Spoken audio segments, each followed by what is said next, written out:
anyway. Do you talk for yourself or you have a management? I have a man. JAXXON House is my manager now. Okay, Yeah.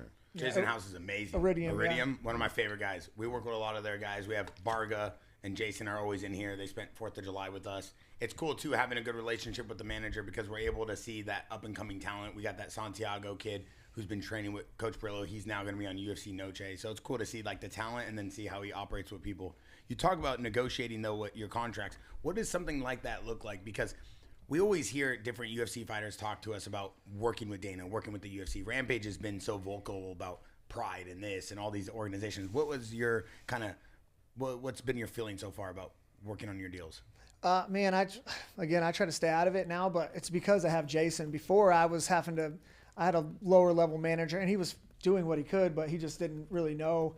And now Jason he's friends with the matchmakers. He's around the scene all the time. So I feel like I get decent treatment no matter what, just because, like you said, he's everywhere. He's got a bunch of young guys.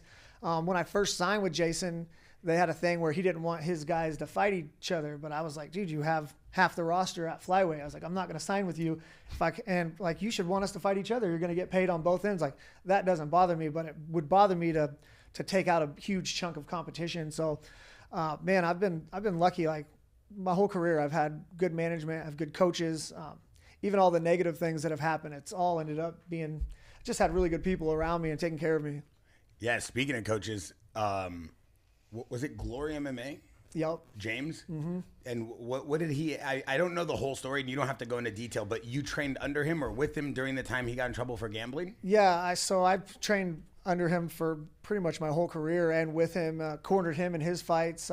Him and I got started together, like our UFC journey.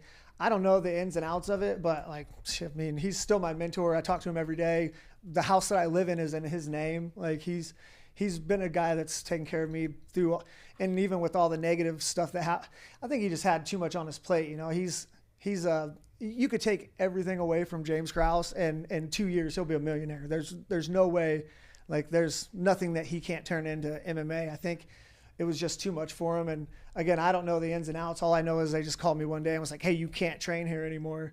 And I was like, what? You can't tell me where I can train? Turns out they can.